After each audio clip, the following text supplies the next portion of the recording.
I don't necessarily think that creating composite photography is absolutely a science. I think that there are, laws of physics and color theory and light that have to be paid attention to, but it's still a creative field. So I think that understanding how to make great composites is really playing well with the harmony of both.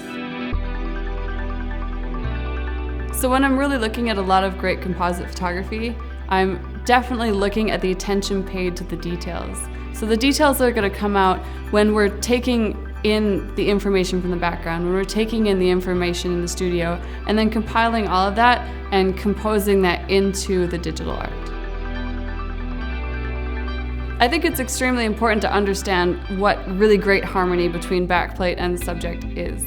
I think that not all backgrounds are going to play well with all subjects. I think that we really have to pay attention that even though we're going for options, and that's what composite photography is, also understanding when to limit those options. In this tutorial, one of the first things I'm going to walk you through is how to analyze your backgrounds, how to take the information that's available and break them down and use that information going forward. The next thing we're going to do is we're going to go into the studio and turn that into usable lighting scenarios. After that, we're going to jump into Photoshop and we're going to take all that information and turn it into believable composites. And I'm going to show you some examples of where the ideas worked seamlessly, and then definitely a couple of the scenarios where the concepts that we had didn't really work out and how we were able to work around those challenges.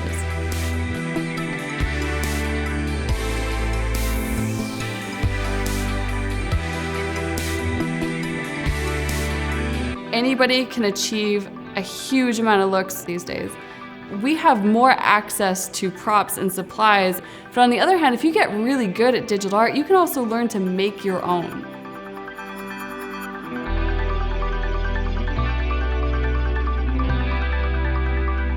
I do think that most people can understand studio lighting. I think most people overcomplicate it. They get too worried about multiple light sources and crazy modifiers and everything like that, and it doesn't always have to be that.